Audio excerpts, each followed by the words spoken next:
Well, Okay. Barbara, so the show is yours. Well, thank you. Well, thank you. It's fun for me to be around people who really are interested in multi-axis turning. You know, when you talk to big clubs, am I on big clubs or symposiums, a small percentage of people are really that interested. So thank you for inviting me and being this interested in a topic that's been my passion for many, many years. It will take me just a minute to share my screen and organize my show so that you can see it. So let me share screen. Here it is. And go to the settings that I need. And then let me start this presentation and arrange that the right way. And we'll be good to go.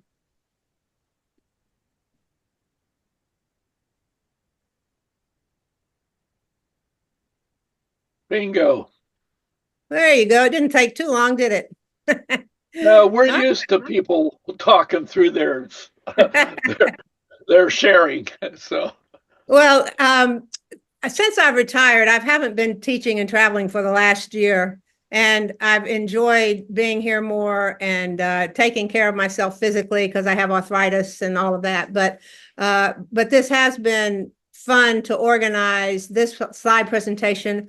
I'm going to give it to my local wood turning club tonight, but an abbreviated version. What I've done is made a presentation, a PowerPoint presentation of the progression of my work, how I began wood turning, and then the steps that I took. And it's spanning 35 or 40 years. So don't worry, it's only 100 slides, and I'll try to get through them quickly. If you have a question, feel free to go ahead and ask that question. I think I have pared it down enough so that even with questions, we'll be able to get through this presentation. So I was a nurse for 21 years, and I moved to Virginia and started working. I have a master's in psychiatric nursing. John had asked me last week, how did I ever get interested in understanding this area of turning? And it's because I think in nursing, we have a systematic way to organize things. Plus, my father was a musician.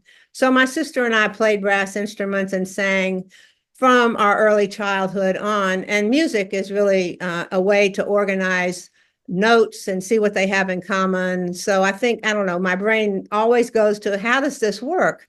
So I'm working in the ER at VCU as a psychiatric practitioner and dealing with a lot of difficult things. We took the Smithsonian magazine, and the image on the left shows the image that I saw when I came home from work one evening. Now, I had never worked with wood, but I saw that image and I said to my wife, Shelley, that speaks to my soul. And the next day in the mail came a flyer from Henrico Adult Education with a wood carving class, mallet and chisel. So Shelley said, why don't you look at that? So I entered into the class, and I was able to learn about how to sharpen carving tools, how to read the grain of the wood. I did two-dimensional carvings, and then my instructor helped me create this bowl that I was so fascinated with. So in 1990, after being a nurse for 21 years, I retired from nursing. I was burned out. Plus, it was hard. The healthcare system was falling apart even then and made it really hard. So I thought I'll just go do something else. So I started playing tennis again and worked for Habitat. And I started going to craft shows, and I saw turned wood. So I went to Aramont, and my first teacher was Michael Hasseluk. I was the only woman and the only beginner in that class. It was a design class, but they were good to me. And after a week of intensive turning, I came home and I bought that General lathe. I have a shed outside of my house on the north side of Richmond. I used it as a shop, and I started turning wood, and I was so delighted to be able to see what my hands could make after so many years of working in healthcare and not really knowing exactly what effect you had that day. So it was a lot of fun for me. So I went to Aramont for 3 years, 90, 91, and 92. Michael Hasseluk, Ray Key, and David Ellsworth were my three instructors for each year. And then in 93, this flyer came, and it was a worldwide turning conference in Delaware. So I went to that, and I saw all this work from all over Europe and everywhere else. And a lot of it was multi-axis, and I was just fascinated with it. So I came right home, and I turned my very first multi-axis spindle because I didn't know what to do or how to do it. And so this started out being a rectangular piece of wood. And I thought the axes had to be separated by a lot of degrees. So I did that and then put it on the center and did the ends. And I learned a lot from that spindle. Primarily, what I learned is every axis that you use can be actually on the top of the spindle. It doesn't have to be on the side. And during the 90s, I turned all these random objects, I turned them into candle holders, and you can see the size of the wood. It was probably 6 to 8 inches tall and 2 to 3 inches wide. And I would create all these forms. But I was so frustrated because I just didn't know what to do next. But in that period of time, I got familiar with my spindle gouge. I think at the time I was using a 3/8 instead of a half. A half inch I really prefer. And I was learning the skill about cutting through the air into the wood, and but I had no idea what I was doing. And I got frustrated. And then fast forward to the 2000s, we moved out to the country because I was enjoying wood turning. I built this shop. And in 2006, so I love turning bowls, and I love Powermatic lathe as well. And I learned how to do the McNaughton coring system, and actually wrote an article about how to figure out where the tip is. So I'm always interested in trying to figure out how things work. But then in 2006, I decided that I needed to figure out what these spindles have in common. So I started turning more thinner spindles just to do a lot of them with smaller pieces of wood, and started playing with the bead, the cove, the V-cut, and the axes. And I looked at those and I thought, some look different than others. Some have long lines down them. Some of them are more circular. And in a few months, I started understanding these two facts. There are only two ways that the new axis can be moved relative to the center axis. It's either going to be parallel to that axis, or it's going to cross that axis or any line parallel to the center axis, calling it a twisted axis. And there are only two types or results or outcomes that will happen when you move the axis, either on a long spindle or each segment of a spindle. You're either going to cut into the air wood and cut a profile. And in that case, on the walnut one, I cut a long cove. I had 3 axes separated by 120 degrees. And as I developed each axis, that beautiful line developed intersecting those 3 profiles. I call that an arc type because if you cut it in half, you can see the arcs intersecting. And the other type of outcome you get is if you go all the way through that air wood and get that solid wood, the new solid wood, and create a profile on that. And I call that circular type. And a lot of my earlier work was actually circular type, but some of it ended up being arc type. I just didn't know that at the time. Hey, Barbara, move your mouse off of the picture. Okay. Thank you. Yeah. You're welcome. I think I went over this last time, so I'll just briefly go through it. The axis only makes a difference, axis placement only makes a difference during the circular type of turning, because if you put it too far on the outside, the solid wood that you have is very small and it becomes very fragile. If you put the new axis in the middle or closer to the center, it's going to be a more stable turning. But on arc type, the longer the axis, meaning the more it's on the outside of the spindle, the arc is flatter. And then as the radius becomes shorter, the arc becomes more curved. And that's more of a design element than anything else. And the other critical thing is that you have to have a systematic numbering system. Mine, I created this, but there you can use numbers, you can use colors, you can use anything, but you have to have a systematic way to really understand what you're doing. So all of this can be seen if you create a table I'll use my mouse here, all the two quadrants on top are parallel axes. The two quadrants on the bottom are twisted axes. The quadrants on the left are arc type outcomes, and on the right are circular type outcomes. So now I have these ideas that I can sort of hold on to, and instead of just doing something on two parallel axes, why don't I use three or twist them or whatever? So I'd wake up every morning with an idea saying, wow, I hadn't thought of this. What if I do this and this and this? And there's the rabbit hole right there. The other thing that I figured out is that there are variables that apply to each family. These variables oftentimes have to do with this one anatomy of a spindle, I call it. The size and the shape of the wood, the profiles that you use, and the axes that you use. And there are variables in all of those areas, plus probably a few more, but that gives you something to hang your hat on when you're playing around with, well, what can I do next with this object? So here's some examples of quadrant 1, parallel axes, quadrant 2, twisted arc type, quadrant 3 is parallel circular, quadrant 4 is twisted circular. So can you go back to that last slide? Sure. That second from the right, when you're doing something like that, do you have one end held in a chuck and then you have to start, like if the bottom were held in a chuck, would you have to start at the top and do it and then move down and continue to take away wood, or how do you do that? All of my turnings are either between centers, the headstock and the tailstock, or like somebody just mentioned, using the chuck as a way to throw the turning off center. So that becomes twisted.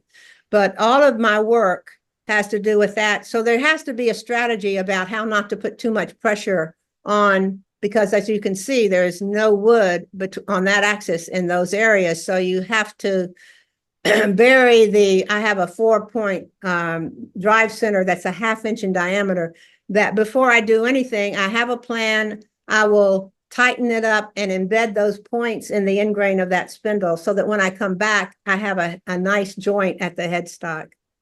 So all of my work is done between centers, unless I'll show you in this presentation the ones that aren't. Thank you. Thank you. Great question.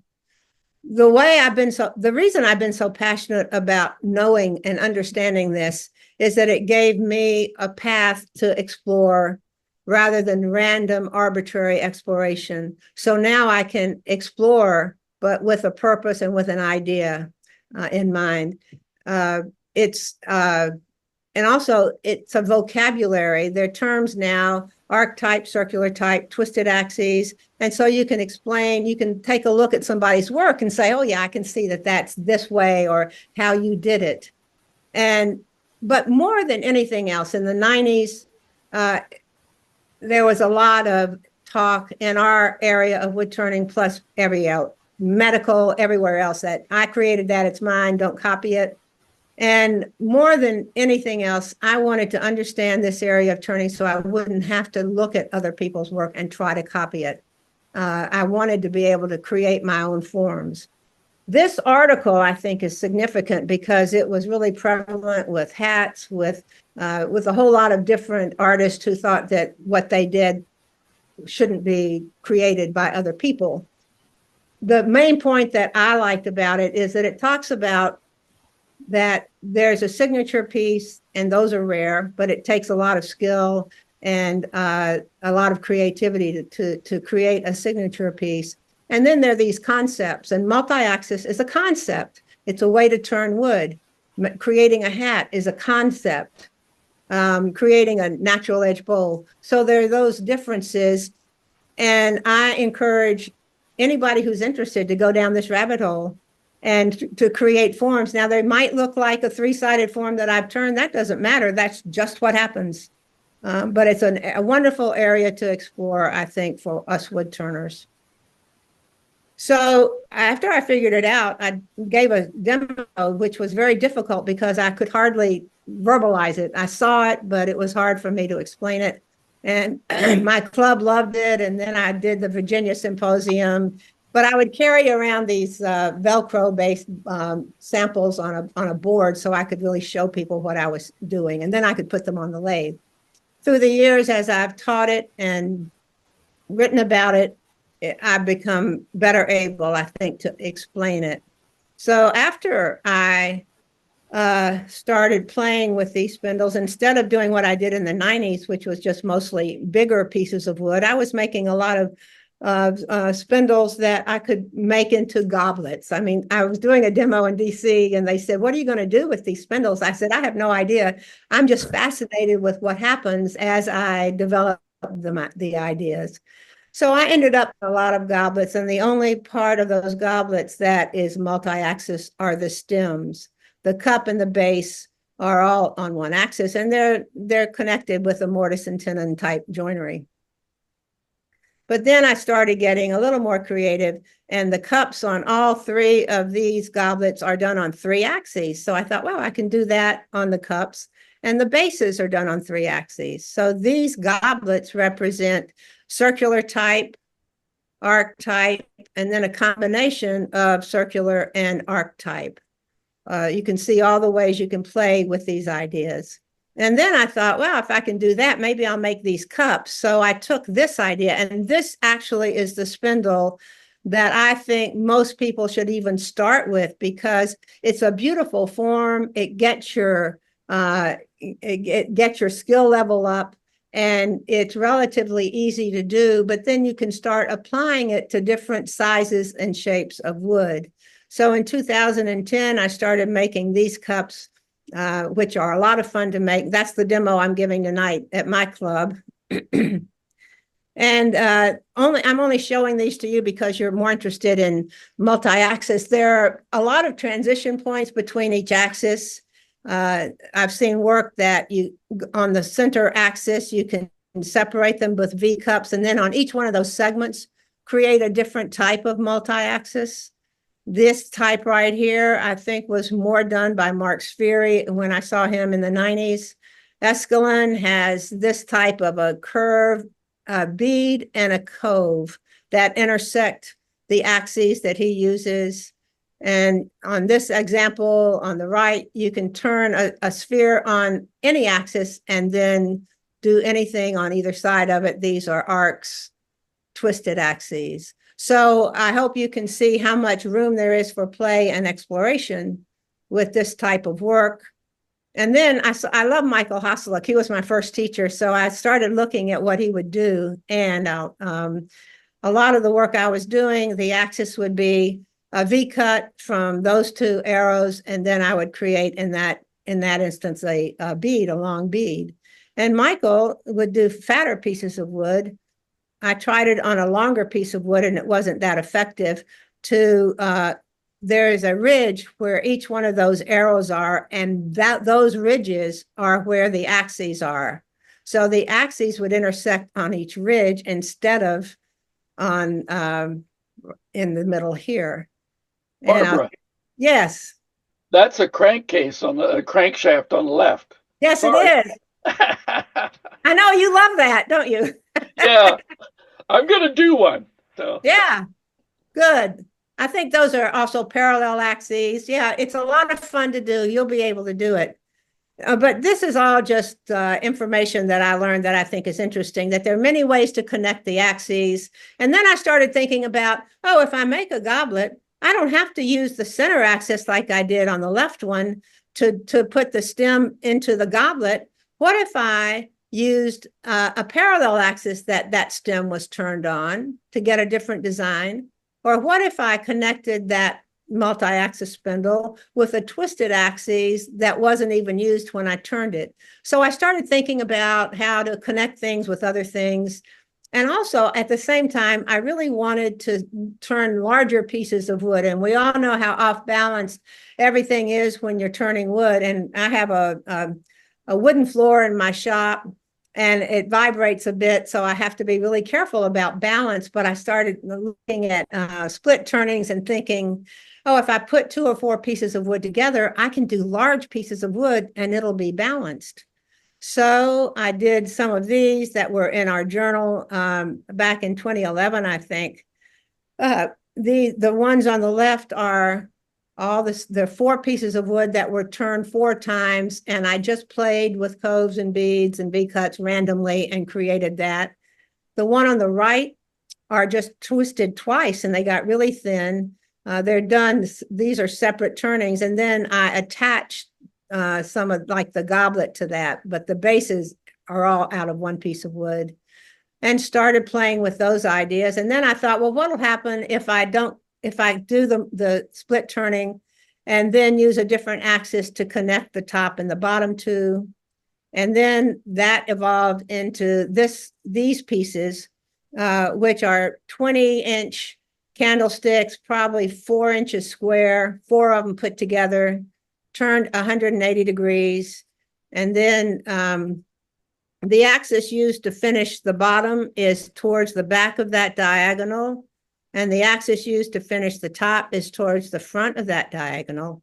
So I broke 1 out of 4 probably at first, trying to figure it out. But that's how all that evolved. And then they were published in the journal, and I couldn't do it again. I had beginner's luck.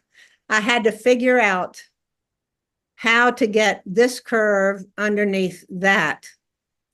So it took me another month or 2 to make smaller models just to try to figure out how those had happened. So I finally figured it out, and now I know how to make them again.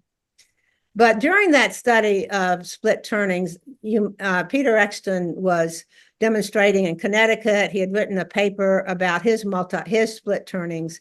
I think he's a genius. I love his work. He does diamonds rather than squares. And if you go to his website, you'll be amazed. So I really love what he's done with split turnings. And then I got accepted. I applied to the ITE and got accepted, but unfortunately I couldn't go 2 years out because I had my mother was sick, and I had a lot of things that I needed to deal with here at home. But I went to Philly and I met Luc Deroux, who did the butt multi-axis thing. He was pretty famous with this butt thing. And I said, how did you do that? And he said, 2 axes. So I came home and figured it out. But then I got interested in turning more rectangular pieces of wood. And I created this teapot, and that's 1 piece of wood. And the stem is just that 1 axis that I pared back and created concave or convex surfaces, and randomly putting the axes that aren't 90 degrees, they're twisted anyhow. And so I did a whole series of work like that. But then Derek Weidman's work was starting to emerge then, and boy, he is amazing and much more fluid artist. But I enjoyed doing those. And then I can't remember your name, but you were talking about using the jig, your 4-jaw chuck, to throw off something to create an off center, which becomes a twisted axis. And in 2012, I saw on WOW that this Italian man had started turning objects like the one here on the left. I had done that earlier, but once I do something and I don't like it, I sort of go, I leave it, I abandon it. So the one on the left is something I had done. I turned a goblet. Unlike what this Italian man had done, I had thinned out the stem and then thrown it off, and it was not very attractive at all. So I started playing around with smaller pieces of wood, creating these cups. I could do arc type, I could do circular type. I didn't have to copy his design, which I think was that. And here's the 4-jaw chuck. And like yours, whoever you were who said that, I'm sorry, I can't remember your name. My 4-jaw chuck, Doug, my 4-jaw chuck has a nice edge on the jaw, so it really bites the wood. So I can reliably use the tenon to throw it off enough to create these goblets on just 1 piece of wood. And here's an example of those. And fast forward, in 2012, I got an invitation to join an AAW exhibit, first in my life to do this. It was called Harmony. I am not a conceptual turner. I identify as an experimental turner. I will try this. If I do it, I'll move on. And my gut was to say no, but everybody I know says, oh, you should do this. So because I'm a product of a religion in the South, my father was a song leader. We had shape notes, do, re, mi, fa, sol, la, ti, do. And I thought, well, maybe I can do shape notes, a multi-axis. They were all horrible ideas, and I failed miserably. And as I was just about to call and say, I'm sorry, I cannot do this. I do not know how to create a turn piece called Harmony. I saw this piece in my window. It was my first experiment with that design. So I thought, wow, if I just did that in a cube, because you had to do it in a 6-inch cube, that would be harmony, a balance of spheres. So it took me another month or two to learn how to turn that. Here's some of the older candlesticks I had made with that design. It took me a couple of months, and I finally figured out how to turn that out of one piece of wood. I have a lot of studies. I call them studies. My shop is covered with all these studies, practice pieces that I did. But for some reason, when I did the one on the left, before I even understood what I was doing, I put these axes on a diagonal, and I made one from the center to the right side, and then one from the left of center to the center. And I created that. So I just did it on a cube, the same type of axis placement. And here's an example of how I turned the second axis. I would put a piece of wood in between that big space. And I have that in the back, but I put a piece of wood there so I could put it between centers and finish that off. So any questions about that? So then in 2013, there was a call for artists for everybody from Aramont called Light of the Moon. Well, I was primed. I thought, well, maybe I can do something. And I sort of heard it in my head as the rising of the moon. And I had done some really stupid thing. And one of my good friends, Jim from my club, said, Barbara, you can do better than that. So I said, okay. So I started looking at these smaller spindles that I had made when I was just starting to play with the ideas of beads and coves and V-cuts on parallel axes. So this one on the right are alternating beads on 2 parallel axes. And I thought, oh, the rising of the moon, maybe I could make something like that. So I made this between centers. I think it's twisted. I think it has either 3 or 4 axes, maybe 4. And I submitted it, and I didn't get accepted into the show, but this started a whole new thread, a whole new rabbit hole for me in terms of taking the alternating beads and doing it between centers, and then doing it split turnings with 2 pieces of wood, and then on 3 axes, all parallel. And this is one of 4 split turnings on with 4 pieces of wood. And then I did a great big one, split turned walnut ones. And then I started, these are alternating beads, but for some reason I cut too deeply and it became a circular type outcome. So each form I enjoyed, I go down all these rabbit holes. So here is an example of the alternating beads.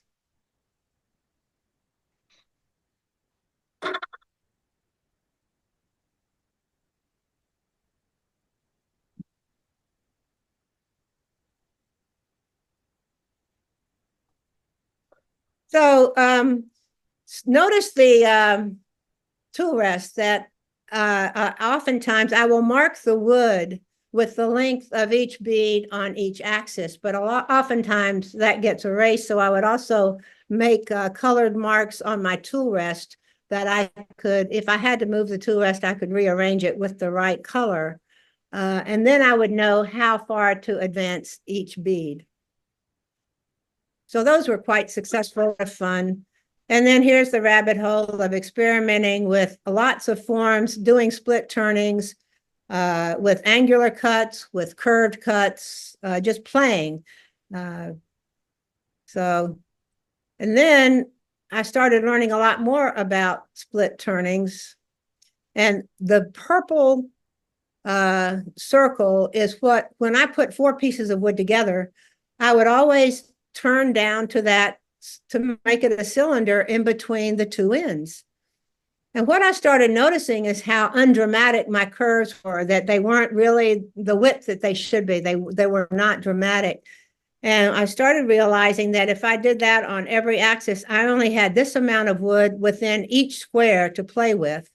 So I started understanding that all I needed to cut off on each axis was this green line right here. And that would be enough for each one of those pieces of wood to create a more interesting profile. That's just a tidbit that I like to share. Yeah, And then, this is a very interesting spindle. oh, I thought somebody was talking. Yeah, Okay. this is a very interesting spindle because it took me years to move on and do those alternating beads on a twisted axis. So this is set up with 3 axes on each end. And now I have it placed 1 at the headstock and 2 at the tailstock.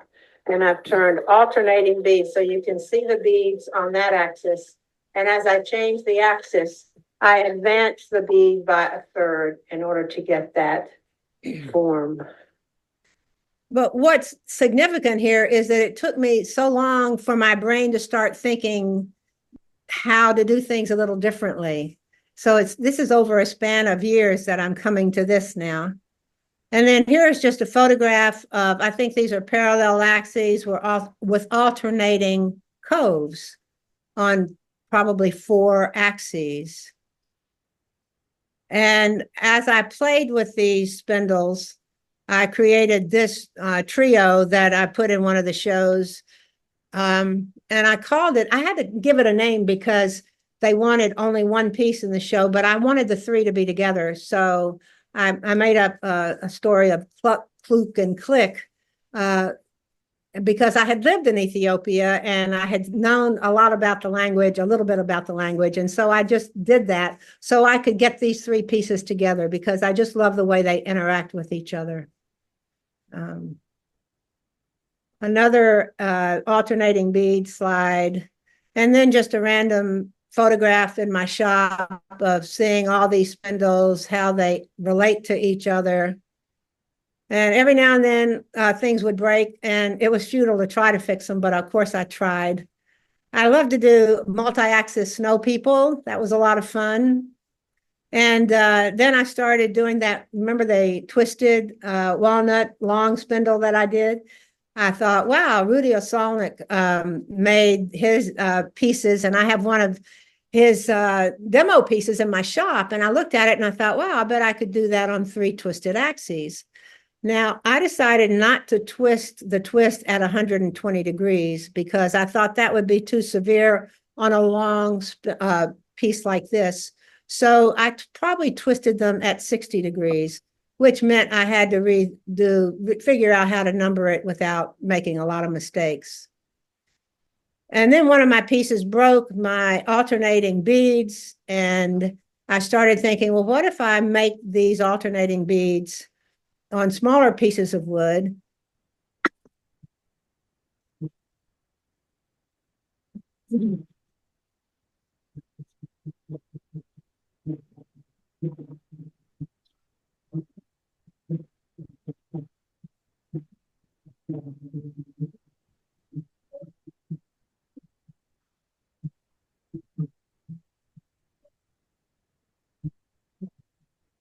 So you can see there's a bead here and a bead there. I have another slide that I call them spheres interrupted and put them in the sphere show, but they didn't get accepted. But anyhow, these are my spheres interrupted, and I really absolutely love doing that series.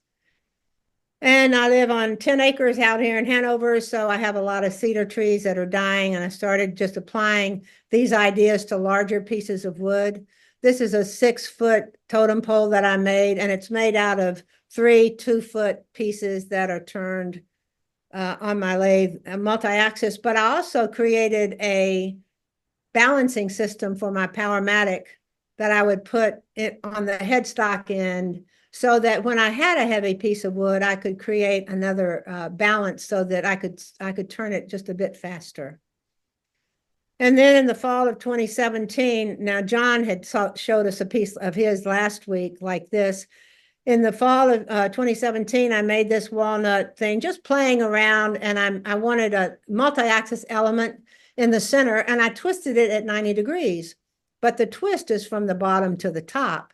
So the twist in the middle is more like 30 or 40 degrees. It's really not a 90-degree twist. So I got the idea, why don't I do that element that I like on a squarish piece of wood?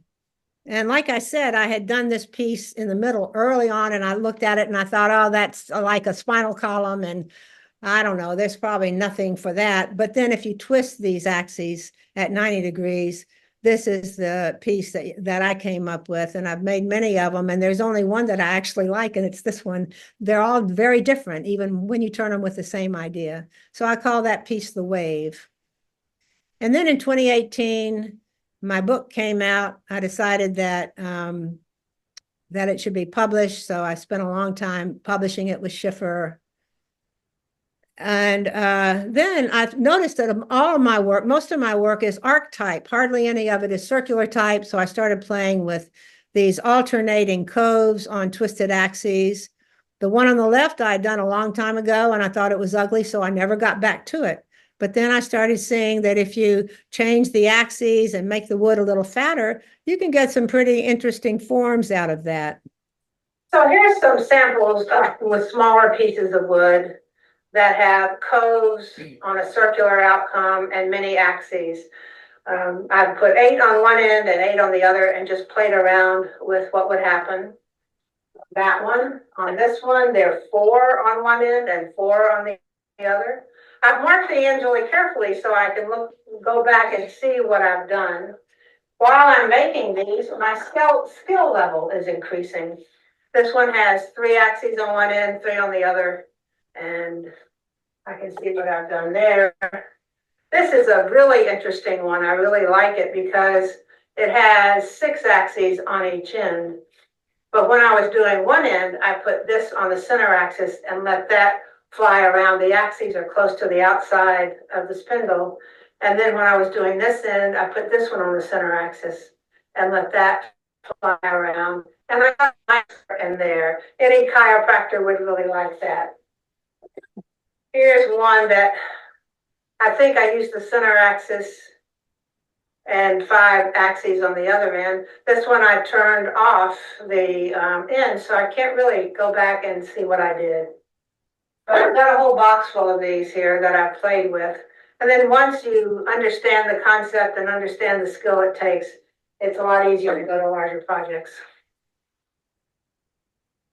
So go back to these little or smaller goblets that I did with one piece of wood. Then I challenged myself to make a larger goblet out of one piece of wood. So this holly goblet is a larger piece of wood that's made out of one piece of wood instead of this cherry one on the right is actually 3 pieces of wood.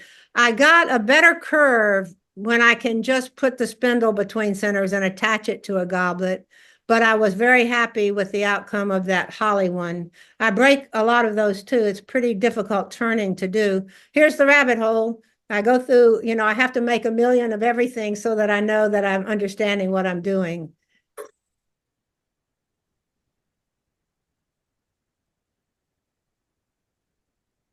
I demoed that at a couple of clubs and I stopped because it always break. You have to really concentrate to do that. So that's what you were talking about, one of you, John. Hey, Barbara, doesn't Escalon make a chuck that pivots like this to do this? Yeah, and so somebody sent me one summers ago and I never took it out of the box because there's a huge learning curve with that. And my work can all be done between centers or with a 4-jaw chuck. I just never needed that. Well, his work is a lot smaller and he probably needed that. So it's all up to what people want to do. And then Jim has created a wooden chuck that you can do parallel axes with. Jim Duxbury. So in the same vein of using the tenon, I don't do a lot of bowl forms with multi-axis work, but I enjoyed doing this series. These bowls are out of holly, and I like holly because you can see the shadows on a light piece of wood when you're doing off-center work. You can actually see more about what the axes have done. But these are all about 3 or 4 inches in diameter on a tenon, and then I twist the tenon once or twice and get these results. And then Max Brosi came to town to 2019. He came to the symposium in Raleigh.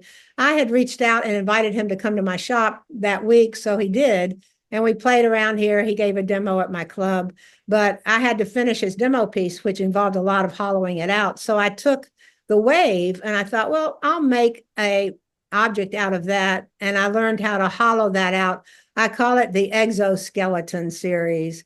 It's really hard work, and I'm glad I did it, and I probably won't do it again, but I really enjoyed the outcome. How did you hollow that? Did you saw it or turn it or? Well, I drilled as many holes as I could through parts of it, and I used rotary tools to carefully carve it out. It took forever. Okay, yeah. Yeah. Thank So this is just variations on a cove. So with one idea, a cove, you can see the many objects, and there are many more that can be made. The interesting thing about this one right here, it is coves alternating on 3 axes. The edge spirals up and it creates a screw element. And before I found that out, I would have sworn you could never turn a screw between centers. But doing this, you can. So if you made 5 or 10 axes and advanced them a 5th or a 10th up, you could actually make a real screw this way. And started playing with just random, like circular types more than I ever had, and applying arc type and circular types together. And a lot of people like color on their work. I did these, I like them, but my focus, my aesthetic is that I love the wood, I love form, and I love the shadows that I can see. And I also love primitive work. I don't like really shiny work. So I think all of us have things that excite us, that make us really want to create more forms, and we all have an aesthetic like that. And by the way, Brancusi, I used to love Brancusi, so I just love these forms. And Steve Twidell from Ireland had shown me this idea, so I tried it. I thought it was really interesting. It's a fun project. I haven't really done much with it other than that piece. I had tried to turn that with the sphere hanging in that hole, but I went a little cut too deep. So it became that sculpture, which I really like as well. And then spheres on larger pieces of wood. And then more spheres with these multi-axis bases. Those were made a while ago. And then more lately, I started doing these that are more like toys. They're movable. And they're twisted by my hand. I don't have magnets or anything in them, but that's a lot of fun to make things like that. And then once again, from this simple idea, I started making larger pieces like candle holders. There's some more of the colorful pieces. Each one of these candle holders have a sphere on an off axis and then a twist 3 axes on one end that are twisted one way and on the other end twisted the other way.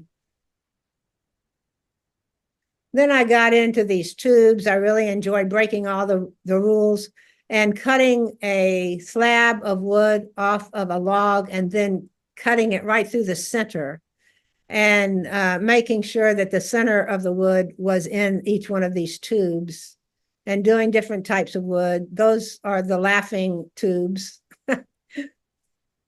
This piece I turned in the 90s when if you carved spheres, you were copying Al Sturt. Now, I'm sure Al really didn't like that people said that, but that was the norm, that you're not supposed to turn coves but I gave it to my parents, and now I have it back in my home, and I really love that piece. So now that I'm retired, I'm going to make more bowls. I'm going to continue playing with multi-axis ideas because I still have a lot of ideas floating around. I want to be a mentor to people who are interested. I love talking about it.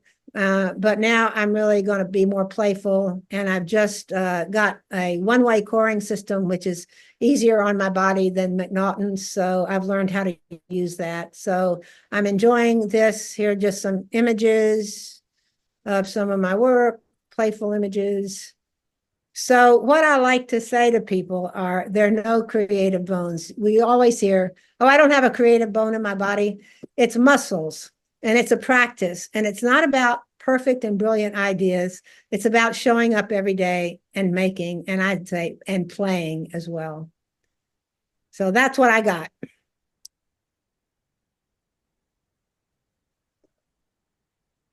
Barbara, do you want, I'm a little fascinated with the off-center turning using chuck. Do we want to have Don show what he did, and for the folks that weren't here beforehand, and then you can talk about the off-center turning with chuck? Sure, that would be great. Don, do you have that, or do you have that you can show to us? I'll remove your spotlight. So, Don, you're muted yet. Yeah. There you go. Oh, right. I had somebody at the door. Sorry. What were you saying, Jim? Oh, could you showed it pre-meeting. Could you show your off-center turning? Barbara showed some of Chuck turning as well. And you want to explain what you did there. Yeah. Yeah. Yeah. Am I highlighted? Yeah, you're showing, but I didn't spotlight you. Let me spotlight you so everybody sees you for sure. Now you said you didn't do that by moving the drive points. You did that with a chuck, right? That's right. Through Barbara's talk there, she actually had a photograph showing you a piece which was held in the chuck. Is that correct, Barbara? That's correct. Yeah. And that is done the same way. Just get the drawing. There's the drawing that I use. And along this line here, it tells you how much to move it. Like the top one here is on center, and then the next one is the first shape, and the second one is taken off center by 10 mil, but still in the chuck, so that every time you've got this in the chuck, you just tip it and grip it again on the dovetail. Oh, so you didn't have a special chuck. You were just using the dovetail, right? I think that's what Barbara was doing, right? Yeah, that's right. The chuck that I use, I changed the jaws to gripper jaws. Now the gripper jaws are 1/2 inch deep with a segregated teeth marks inside. So it's parallel and it really grips the wood, as opposed to the normal chucks, which are dovetailed with a slight tenon on them. This is purely parallel. So every time you do it, you just drop it and you have a special mark so you know where that is that you're dropping, to make certain that when you turn it or drop the next one, you're dropping it the right way to get this piece here. And also, if you have a large enough piece on your head, just to keep your center spot until right at the end, and you finish off the head, because the head has been turned already in the first, where's the first one?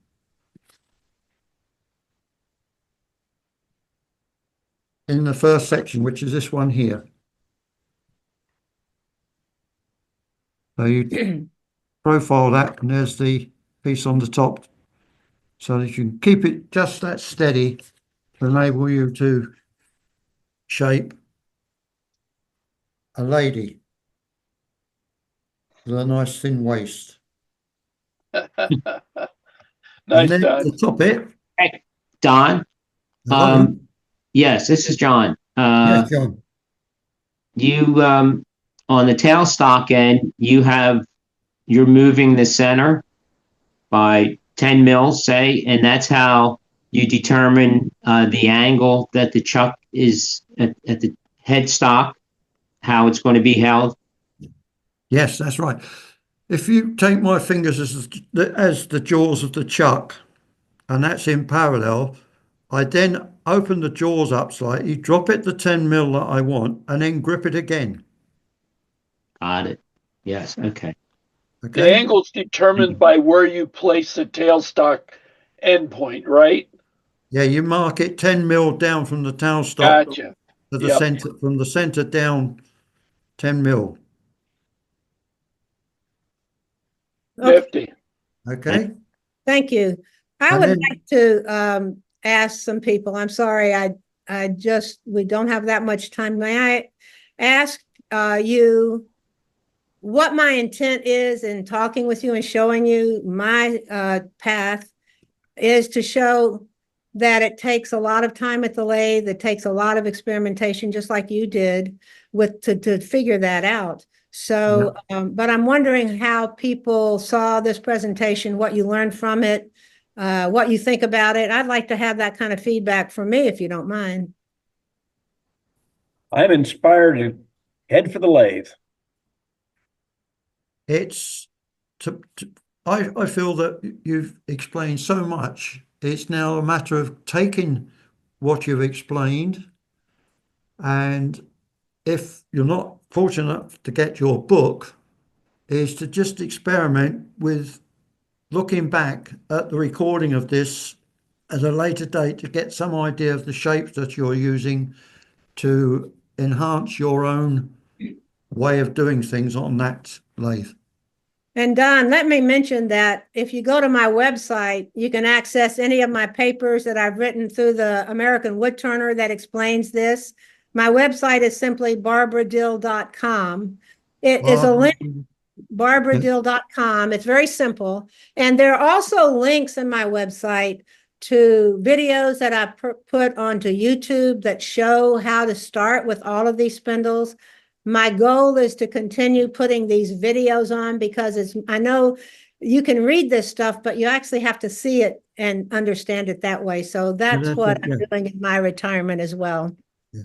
barbaradill.com. Correct. Yes. Right. I've written that down. Correct. Just one more thing about the dole, which I didn't show you. Can you highlight me just, Jim, for a minute? Yeah, sure. Just a second. Yep. Yep. Is to finish off my piece, I make this little hat. A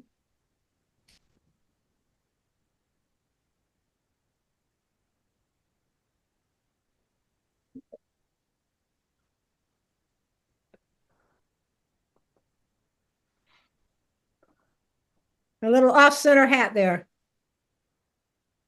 The, Very the, nice. the lady looks good with that hat, Don. The other thing was that whilst we're on, is I did make these about 2 years ago. I made loads of these with the 3-point. Now, when I make mine, I've got them numbered 1, 2, 3. But when I put centers on, I always make certain that the points add up to 4. So it's 1 and 3, 2 and 2, 3 and 1. And if you do it clockwise, you get a left-handed twist. If you do it anti-clockwise, you get a right-handed twist. So you end up with a pair of candlesticks, in this particular case, in different hands. So you've always got a pair. And That's what that looks like when you marked them up. Top and the bottom. So you go 1 to 3, 2 to 2, 3, 3 to 1. Done. That is confusing to me, blame my brain, because you're numbering the tail and head saw numbers in reverse. One's clockwise, one's counterclockwise. Then the addition of 4 works. When I finally looked at Barbara's route and I used the same number on the bottom as the top or the tail as the head, then I just know I move it one number. I have 1 on one side and 2 on the other, and then I go two on the other. I just had to wrap my head around. Your plan is exactly, it works, but it's an extra twist I have to keep in mind when I number them. So Well, what you do, Jim, is you draw yourself a piece of paper like that one. yeah, I So you I had remember which way is which. I had one like that from an article, and I just couldn't. I knew what they were doing, but I was getting it wrong Yeah. all the time. So I mean, that was the That's last why one. everybody needs to come up with their own idea. That's Yeah. a Mark's Fury piece there. That's Everybody needs to come up with their own system. But Yeah. they Yeah. have to have a systematic way to understand and to do all of this type of work in order to get better and have more fun. So, right. And Barbara, yes. what I got out of this, the big thing was your numbering system. Never thought of that, and I never recorded anything. I've done a couple over the years, multi-axis, but just kind of random. So that's probably the biggest thing that I got, was the idea of tracking what you're doing and planning it out. And yesterday I made these bottle opener things from Rockler. It's a flat thing, and I thought that would be the perfect thing for multi-axis. So I'm in the process of designing, and I laid out my what my points are, and I'm interested to see what results I get, because I do it one side 1, 2, 3, and the other side A, B, C, and so I'm very interested to see what happens. So it's all an experiment, and that's the other thing, making multiples, practice, and to see what happens, and record what's happening. So thank you. A great presentation and very inspirational. Thank you, John. Thank you. Any other comments? just go away and practice. That's right, play. I call it play. Play. What I found inspiring about your presentation is, I don't know if I said the humbleness or what have you, but sharing, they're not failures, but how long it took you as you diagnosed, your epiphanies along the way. What worked, what didn't work, what you liked, what you didn't like. Because so often we see books or YouTubes or what have you where the final object is always perfect. Yeah. And in fact, in your case, you showed a lot of things that you just didn't like, and then what you did to address it. And I think that's inspiring as well, that this doesn't happen overnight. Correct. Thank you. That's what I wanted you to see. So thank you. Yeah, just to go along with what John said, this is Bill Heaps. Really just learning, being a new turner and being intimidated by a lot of different things, and just getting the tools, skill, and the memory, muscle memory and everything in place. But to see that you're also going through that process, and you have things that conceptually you have an idea, but it doesn't always work out, but you work at it until you get it right. That's where I really am encouraged with what you've said and what you presented. Thank you. Thank you. And another comment I'd like to make is that I sketch on the lathe. I'm not a person like one of you that draws it out like you, Don. I'll have an idea and I will sketch it on the lathe and see what works and what doesn't. So there are many different ways to play with this. There's no one right way to do anything. So enjoy your play with this. Yeah. As they say, Barbara, this is my way. You may find a different way. Yeah, Yeah. that's right. Yeah. So, Barbara, you made a very, very quick reference to dealing with vibration. And in your book, you made this disc and you can attach things to it to get rid of the vibration. I made one of those, but what I've found is I've used it once, but this tool here, buying that extension, I've used that extension so many times just to get away from the headstock or to get away from the tailstock, just to make room. So thank you so much for putting that in your book, because that's been an invaluable tool, and people don't realize how advantageous it is to be able to have that 3 or 4 inches of extra room just to move the tool that little bit.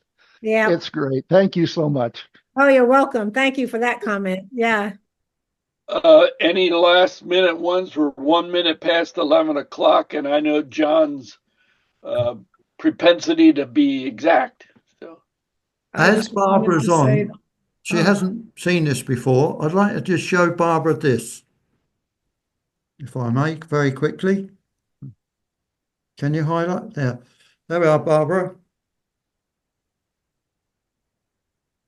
The base. But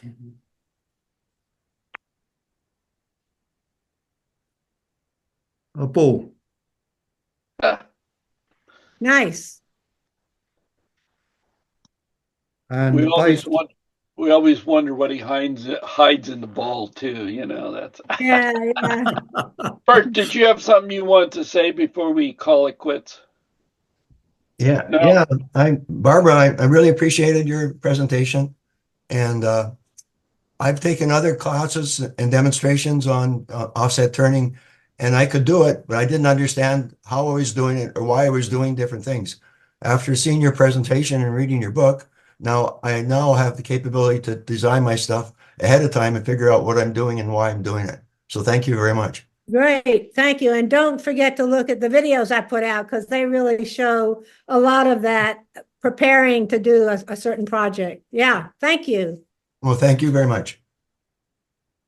My pleasure, really. Thank you all. It's been fun. Nice to have met you, Barbara. Nice to meet you too.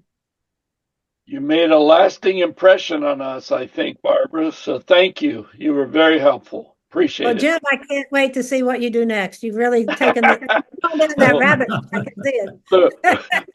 The pressure's on. Feel free to show me, email me and show me what you're doing. I love what you're doing. Yeah. It makes me feel good to see that you're enjoying it. So yeah, I love it.